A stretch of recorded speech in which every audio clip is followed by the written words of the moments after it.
युक्ता आहार विहारस्य युक्ता चेष्टस्य कर्मसु युक्ता स्वप्न avabodhasya yogo bhavati dukhaha, says Sri Krishna. Moderation in everything, in your eating, in your resting, in your moving around, in your sleeping, in your waking, in your desires and the actions that follow. All these should be done in moderation, and that is yoga. And following that kind of yoga, all our sorrows are destroyed, says Bhagavan Sri Krishna. While we were on this trip, in one of the events, somebody very concerned got up from the audience and asked this question. Swamiji, you are always telling people to follow spirituality. You are inspiring young people to take to this path of social service. You are teaching the spiritual texts in your schools. But if everybody goes this way, then who is going to run the world, he said. Who is going to run offices and businesses and governments? How is the society going to be doing anything if everybody goes your way? And I told him that I am not saying take to the path of extremes. The middle path, the balanced path, the golden mean, as they say. A balance of both spirituality and the worldly knowledge, and accordingly the actions that follow, in moderation, would be the solution to all the problems in the world. I learnt a new word from the Oxford Dictionary, which has been added recently. It's called brain rot, which means you keep watching some useless social media content, so much so that your brain starts rotting. Because it doesn't stimulate anything in your brains, it does not activate any neurons, it does not make any new synaptic connections. It is simply letting the brain lie dull, and when the brain, which is like a muscle, is not used, naturally it starts declining and rots at the end. On top of that, if you watch negative content, which does not even give you any kind of inspiration, rather drags you down into negative zones, that definitely accelerates this process of rotting. There were questions also from parents, concerned parents, who said, how do we get children to move away from social media? How do we dissuade them from overspending their time in just watching some content which does not add to their knowledge or wisdom? And it's so difficult to tell them not to do it because everybody does it, so they argue back. Everybody does it, so why should I not? To them also my solution was the same. Yukta ahara viharasya. Moderate. If you take things away, they may not agree, but if you do not moderate it, then it will become extremely destructive for the children, for the society. So our scriptures always are very practical. They tell us to moderate our ways, so that you are able to balance both the academic knowledge, the worldly knowledge and activities which are necessary to fill one's stomach and to have a certain respect and status in the society, to do one's duty. But at the same time, never lose the sight of the higher goal of life, which is to attain self-realization through the spiritual path. Like the two wings of the bird, both are necessary to fly. Like the 2 feet, both are necessary to walk. Like the 2 hands, both are necessary to work. Like the 2 eyes, both are necessary to see. Likewise, both these kinds of education are very necessary for every individual. There were very many questions from these intellectuals. And one question that always bothered them was, the youth is heading towards an abyss. They know not of what they are getting into. They have no purpose, they have no direction. Very few are ideal or inspired. The rest of them are just, as I said, rotting away because of wrong habits, wrong culture, wrong activities and company. How do we train? How do we turn the tide? How do we ensure that the youth of the country are not wasting away? The answer is again the same, the right kind of education which balances both the academic pursuit and the spiritual pursuit. That is the only solution. The only solution to all the problems of the world that plague the world today is the right kind of education given to every child born on earth. Just education is not sufficient, because education can be just subject knowledge. But right kind of education is the balance of both. And that's what all the students here are getting. I was in Shimoga, some of these people who received an award for their great contribution to society, they were all very pleasantly surprised by looking at the children and seeing the kind of education that they are receiving here. And everybody said, this is the model, this has to be replicated, this is the only way we can save the society, save the future generation. I said, yes, but for that, the parents, the society, and all the stakeholders of the society must come together and encourage people to become educationists. We need doctors, we need engineers, we need politicians, we need all kinds of people in the society. But the most important people in the society are teachers. Teachers who can teach them the right kind of values, which makes them understand the value of things that they have, including an opportunity to get educated and come up in life, and also pursue the higher goals of life, not just selfish, greedy, self-centered ambitions, but something that impacts and improves the lives of all the people around them. That kind of education alone is the solution. Why government is not doing it? Government is bound by several rules and regulations, which are again formulated by people at the helm of affairs, who are voted by the people in the society. And in a democratic country, it goes by the majority. So difficult to make big changes in all these things. You can at best make a suggestion that this is the kind of education you must provide, like the national education policy does. But its implementation is far from being done anywhere except here, where it's being implemented in the letter and the spirit of it. But most of the other places people shy away. Then there are corporate education systems where the education is a commodity and everybody only buys and sells education. And the only goal of that education is to get you ahead in the race. That's the only way you can satisfy the parents who are the customers. And that is the only way the schools can run, because they are the vending machines of degrees. So there is no other way for them. They cannot move away because they are into the business of education. And if that business is to be run as business with profits, they'll have to simply do what the pressure of the parents ask them to do. They cannot do anything other than that. So leave them aside. Governments have their handicaps, or corporate-like education system has its own limits. Then what about the religious institutions, they asked. I said most of the religious institutions either are getting into a lot of politics to please certain sectors of the society and to then become influential in deciding the politics of the place. Or they're also going the corporate way, where namesake boards are there that these are all education institutions run by spiritual organizations, but at the end it's just the trade and business of education that goes on even there. So where is the future? How are we going to change the world? How are we going to make our children any better? These were the questions that were really bothering many people meeting me. And I kept on repeating to them, the education system like ours is the only solution. A system where there is a balance of everything, everybody is taught everything. More than anything else, people or children are recognized for the special talents that they have. All are not academically brilliant, but they have their own talents, because God would not create a useless thing in the world. Forget about a thing. How can you have even a human who is the best of the creation, who has no purpose or no use in the world? It's not possible. So everybody is born with some innate talent. Recognizing that and giving an opportunity for them to grow and develop that talent would add value to the society. But then the question comes, if they learn music and dance and Vedas and Sanskritam, what kind of earnings will they have in the future? Who will give them job? Who will give them employment? And what will be their future like?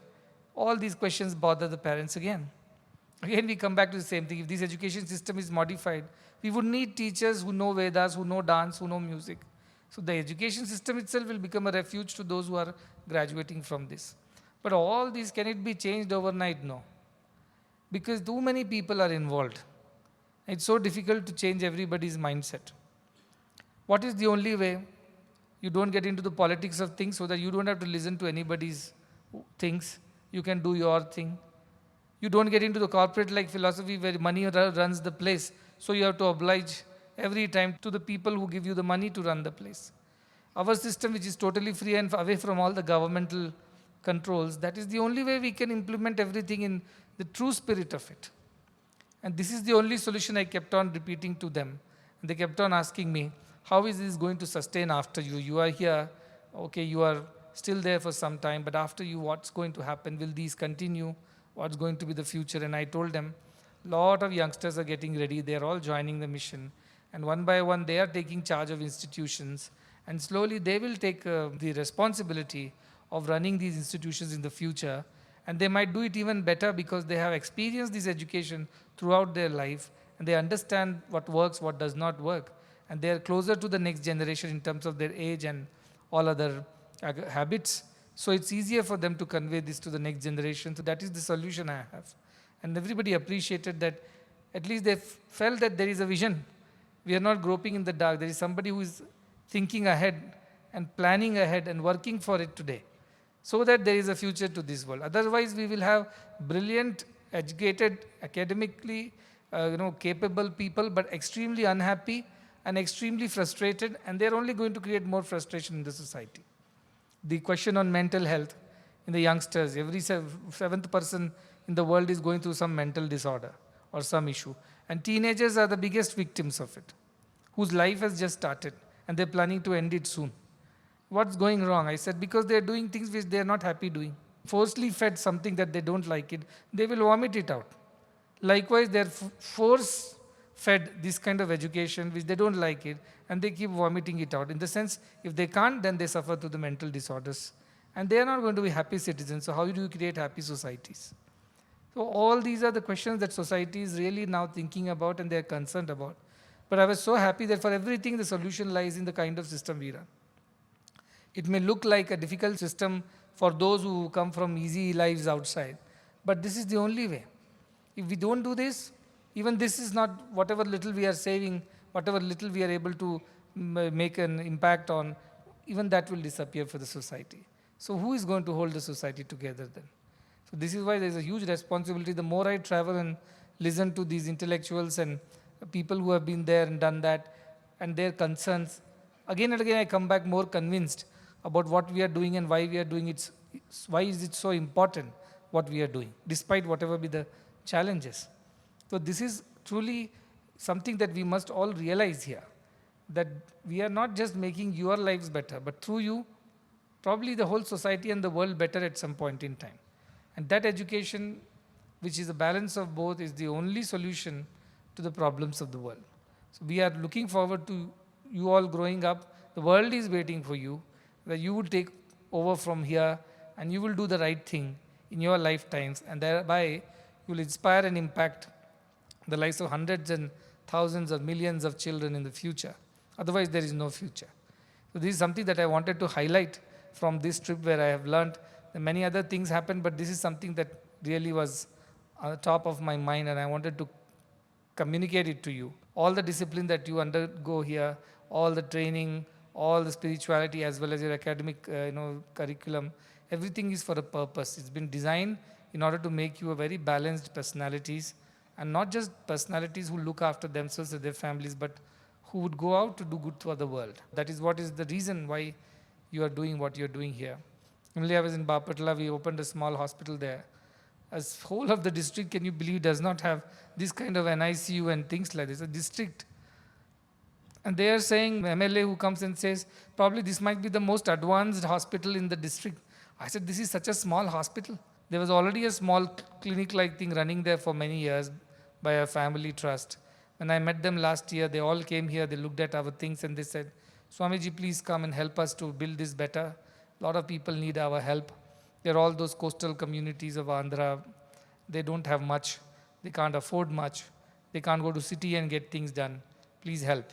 So when I went there last time, we promised that we will help them start a better medical center. But what started as a medical center today, after 1 year, turned into a good hospital with several NICU and critical care, including state-of-the-art modular theater and so on, where anything and everything can be done, all kinds of surgeries. It's in a small little village, which not many people even know about it. There's no airport there, there's no nothing. But that's where this has come up. So again, these people who had sort of working on this, they asked me, Swamiji, the next prayer to you is please send us doctors and nurses. I said, for that you'll have to wait for 5 years. This I could do it in 1 year for you, but for the next, I'm waiting for our students to graduate. Once they graduate, I will send a few of them to your place. Meanwhile, I will request whoever can come, but you'll have to wait for that. I'm preparing. They said, that's a great seva you're doing by educating rural children in the field of medical education, nursing, because there is such dire need of all these people in these areas. Because people cannot go to the city, and city doctors don't come to these villages. Just to tell you, they said the government with a great effort opened a hospital nearby. The doctors come and go at their whims and fancy. They are available or not available, nobody knows. Sometimes you go, you meet them, sometimes you don't. And if you meet them, you might meet them in their private clinic somewhere nearby, but not in the government hospitals. That's the kind of dedication of the doctors who are working in the government. And private, we know, they will not look at you unless and until you have paid your advance fee at the counter. So this is the kind of situation the world is grappling with. What shall we do? Solution is educate the youngsters who are inspired, who are from rural areas, who have the heart to go and give back to the people of the rural areas. That is the only solution. Otherwise, where do you create these doctors from? So when I travel, this is what I see. And every time I come back more and more convinced about that whatever we are doing is the right thing to do. We couldn't have done it better. Giving education to everyone in every field. One person who was a Sanskrit scholar, he was telling that he was inspired to study Sanskrit, but he was not allowed to because his parents were very worried that if he studies only Sanskritam, what will be his future? And I told him, we have an education program where everybody learns Sanskrit, 1. 2, we have a proper course, a graduate program in Vedic studies, where graduates can come out of the institution, and I have guaranteed them a job. So their parents need not worry.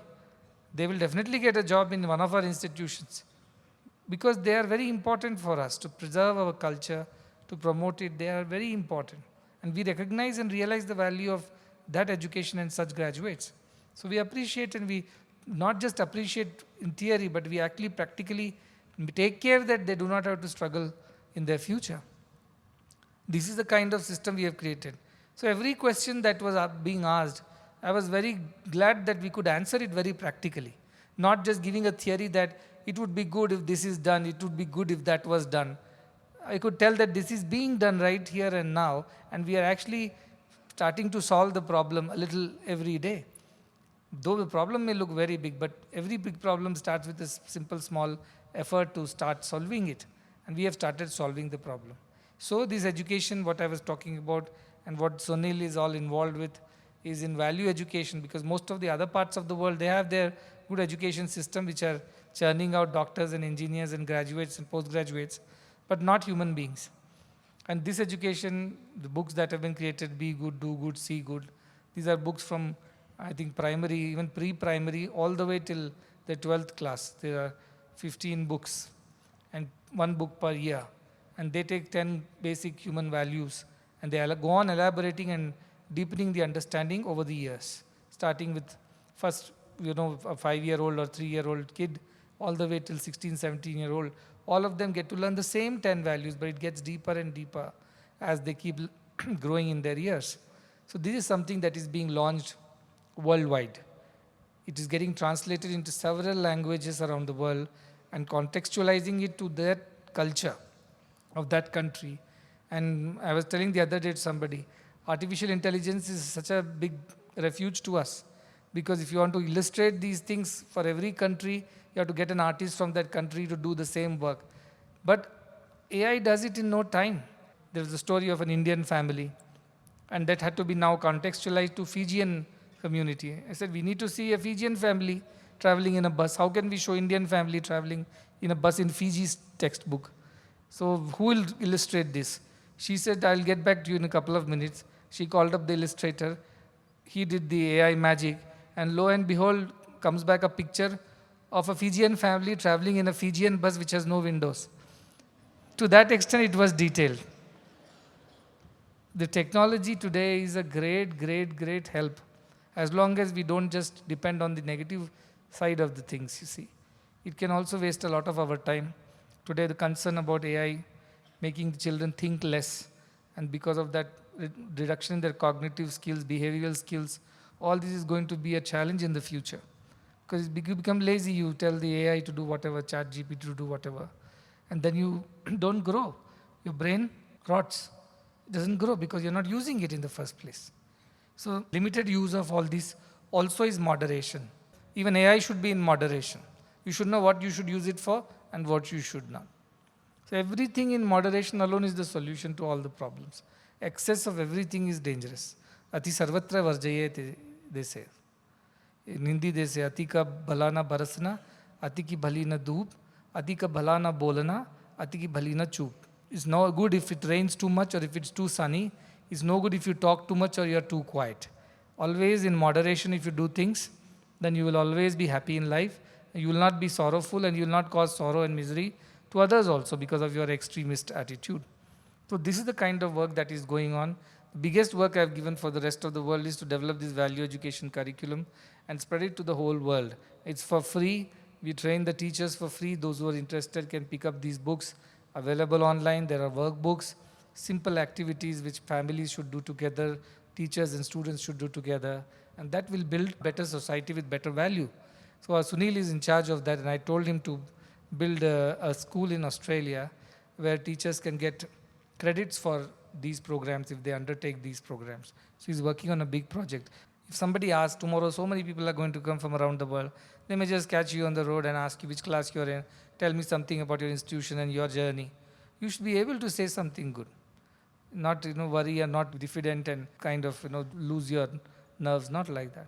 But I was very proud that some of these sessions which happened, of these evening divine sessions, the students came and gave speeches because we wanted the audience to know what kind of education it is, and what wonderful talks. I was very impressed by the children's confidence and the clarity of their thinking, their conviction. In every word is coming out of the depth of truth. They were very convinced about what they were saying, and the audience were mesmerized because this is living proof of what the education system is all about.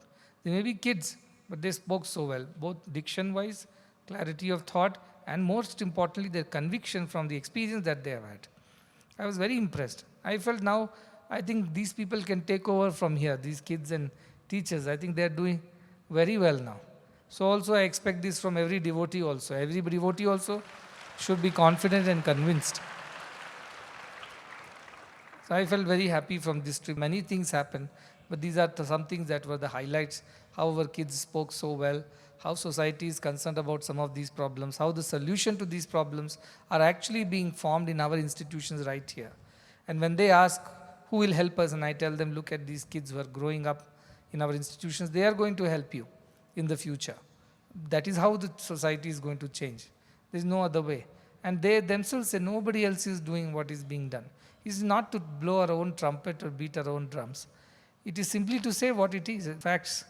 Nobody is doing selflessly this kind of work at this scale. You alone are doing, because everybody else has some agenda, some concern, some lower ideas, but you are working selflessly for everybody's welfare. And you have no reservation that these children should be like this or like that. You are giving them for the society, for its improvement. So this is the best seva that we are doing, is what everybody was saying. And also wanted to highlight that in medical colleges, see, while we are very particular about spiritual education, we also are very clear that without proper sound academic background, you cannot be here. You have to do well both ways. If not academic, sports, whatever your choice of studies or field is. So I was told that for the first time, last year when medical students had joined, we had insisted that everybody takes up some research project, howsoever small. And all the students of the first year then, now they are in second year, had taken up projects which are ICMR projects. ICR is the apex research body in medical, Indian Council for Medical Research, which grants projects for various people based on the quality of the application. So all of them had applied, and imagine from a class, which our seat capacity is 50, But 11 of these students' projects got accepted by ICMR and will be funded through a grant. So they have already started making a difference. Of course, those which have not got accepted yet, I'm sure in the coming years you can do more detailing and they will also get accepted. And this is a competition amongst 10,000 such project applications from around the country. We are one of those highest numbers from any particular institution in the very first year of its inception, because we thought every student should have the research aptitude, should investigate, should find answers to problems which exist but the answers don't exist. They should think. They should not allow their brain to rot. They should make the brain work harder. And that is how you should do. I was in IISc, Bangalore, just the last week. I went to the Brain Research Institute there. And the professor was taking me around and was showing. And it was a very interesting lab where they were showing, they had done some research on the brain of a rat or a mice. They were telling how the neural connections develop, the synaptic connections develop, how the learning happens. I was watching that whole video which they were showing on the screen. And I was thinking that this is how our brains get stronger when it does more work. It's like a muscle. The more you use it, the better it is. I was just walking and one boy sitting there. He got some prize in some memory competition in Turkey. And you know what he has done? He can remember the binary 1010, that pattern. I asked him, what did you get the prize for? He said he remembered continuous 2,500 codes. 2,500, 110011 like that. 2,500. How does a 7-8-year-old do it? He also has the same brain, right? Because he's using the brain, not losing the brain. As they say, use it or lose it. So research makes you use your brains. And that is how you can bring more solutions to the problem, easier, affordable, practical solutions, scalable solutions, sustainable solutions. That's also a part of thing. This year we have also made it compulsory for all the postgraduate students. At least one paper is published in a recognized journal. They have to do research, do quality research. You have got good professors, good environment. And the best part is nobody is thinking in silos here. Everybody is open to work with everybody here. Somebody from Veda can go and work with somebody from the medical field. Who knows how Vedic chants improve your whatever brain activity or anything. Everything is possible under the sky here because we have opened the doors to every possibility. One of our students is research in a bionic lab in Loughborough University in the UK. He sent me his whole work because he's still yet to get there. I was reading all his work, the research, and he got a prize in one of the international symposium where he had to present, where it's a field where, how do you spin a ball, cricket ball, you see when you are bowling. So for the sports people. And what should be the trajectory, and all this can be studied, and the muscles that are to be used, the right usage of the muscle and the bone, which will give it the right kind of momentum or whatever, the twist, which will make things happen. So it's all scientific study, this is. So he's doing that. So once he finishes, he'll come back and set up a bionic research lab, which is for the sports people, about the movement of muscles and how you can make your sports or game effective and injury-free, very importantly, because a lot of people, sports careers are aborted halfway because of injury. So that is the work going on. So while we are a spiritual organization, no doubt, it doesn't mean that we are compromising or not up to the standards of our academic requirements. We have to be better than the best even there. On one side, yes, all the compassion, kindness, humanity, charity, spirituality, perfect. On the other side, the balance of things in doing whatever you have got to do to the very best. That is most important. If you are lazy in the name of spirituality, you don't want to work hard on your other side, that is the career side, your academic side, I'm not going to be happy about it. And through this platform again, I was looking at the results of some of the schools. 8th standard was not doing well. And I asked, why are they not doing well? I was given the answer, these are all those COVID time kids, who are at home, and therefore they have not studied well and their foundations are all shaky. I said, COVID happened long back. That happened in 2022. This is 2024. Even if they didn't study in COVID, they were in 5th or 6th class. Now they're in 8th standard. What did we do with them for 2 full years? We did not make their fundamentals strong. So I said simply, detain anybody who is not getting good marks. Do not promote them. Because what's the point in promoting somebody who doesn't know what he has learnt? What is the point? Talk to the parents, detain them, tell them you stay another year. As I told MBBS students also, we are ready to feed you for one extra year, but we are not ready to promote you without proper knowledge. So then we will be doing disservice to the society. So I'm very clear, no shoddy job, no substandard performances, whoever you are, whatever you are doing. You are musician, your performance has to be perfect. To your standard, whatever is the standard. In sports you have taken, then do well in sports. You have taken up audio, visuals, media, take and do that well. Whatever has been given to you, do it to the very best of your abilities. This is very important. And you have to prove yourself in every of these sectors. So we do not want to be called as an institution where people passes off saying, oh, that's a spiritual institution, it's good only for spirituality, they know how to do bhajans and do some seva. No, we do not want to be called like that. We want to be the best of the best in everything. Because we know how to balance both the worlds. We can live in both the worlds at the same time. That is our special capacity. And all the opportunities that are given on a platter here, without any concern or worry about the future, it's the minimum that you can do for the society, for yourself, for the institution, is to do your very best every day. And how do you do it? Every day. Daily. One of the C's is continuous improvement, isn't it? Every day you improve from where you are. And so every day you put some effort. Every day you grow. That is very important. Please don't be lazy. Some of the people, they laze around thinking somehow we'll cover it up before the exams. After all, what is there in this? No, that's a wrong attitude. We are eating every day. We are sleeping every day. Everything we are doing every day, because those are basic demands of the body. But why are we not doing our very best in everything that is given to us? That's the demand of this institution too. We must be honest. So everybody works hard. Somebody wrote to me, give us extra time to study, especially as the education gets higher. They already have more time than these kids actually, but they ask for more time. I told the same thing. I don't think time is the problem for you. I think concentration is the problem, hard work is the problem. You people get to learn things better when you are concentrating better. Don't come and request me for changing the schedule. Can we sleep at 1 o'clock in the night? And can we skip all the morning prayers? And can we study more? Before exams, we do allow some deviations, a little bit of extra time here and there. We understand you have to revise and things like that. But throughout the year, no. Throughout the year, there is a schedule, because suppose tomorrow you become a doctor. If you are going to work all 24 hours without balancing it with some personal time, some spiritual time, you will go crazy. There will be burnout, and you will be dead before your patients, because you have burnt yourself out. So what's the point in teaching you an imbalanced life? I want you to learn to balance yourself even then. In the thick of the things also you should have the balance. How do you do that? You know how to allocate your time and how much time to spend on what. Emergencies, I'm not talking. Emergency is a different world.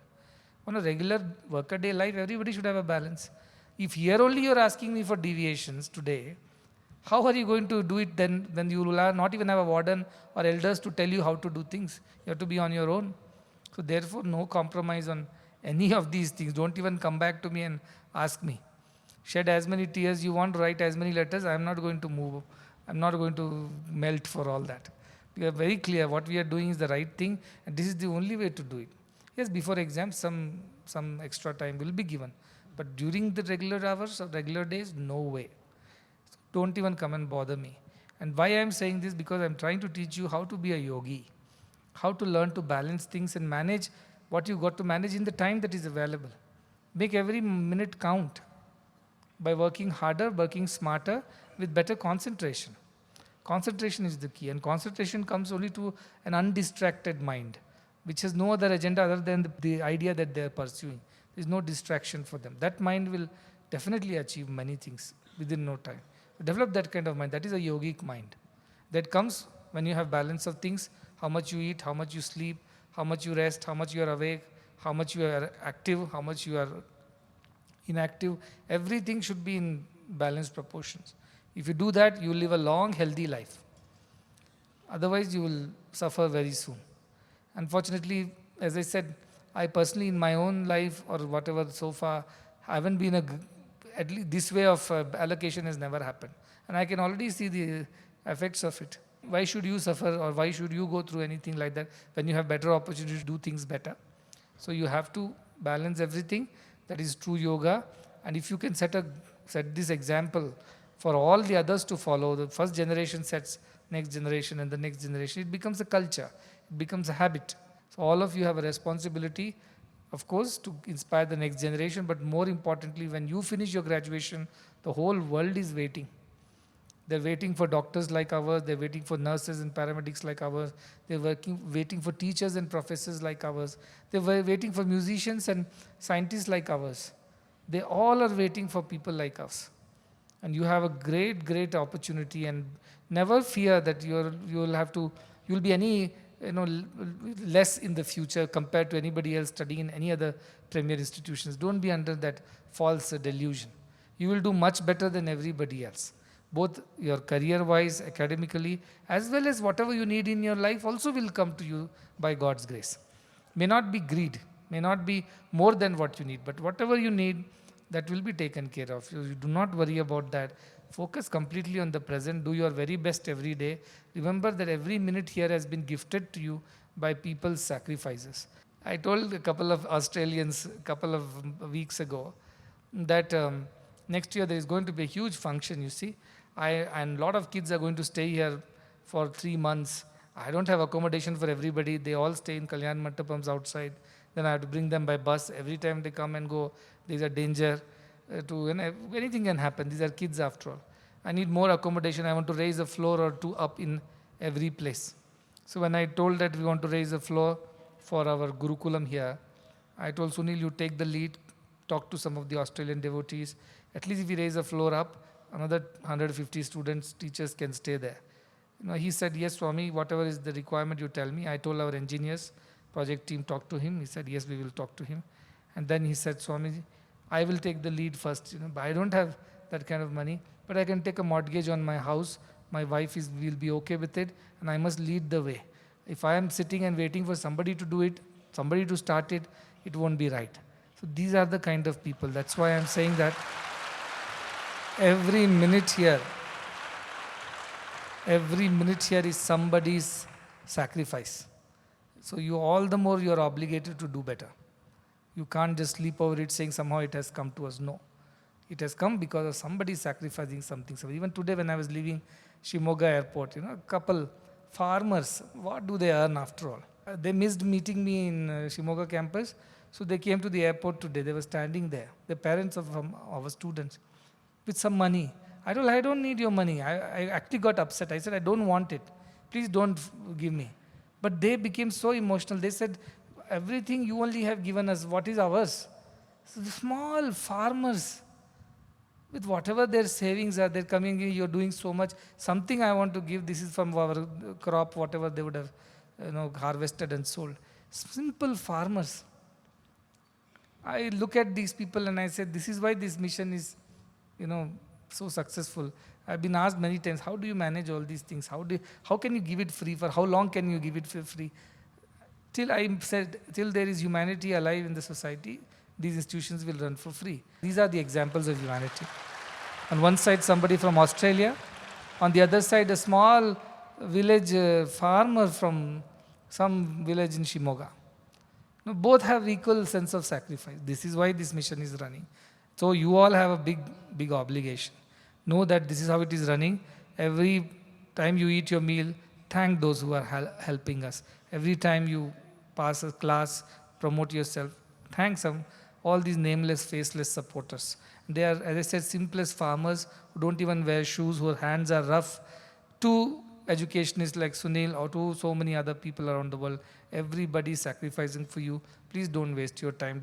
Please don't take it lightly or casually. This opportunity is truly weighed in gold, because the people with such golden hearts are the ones behind this mission.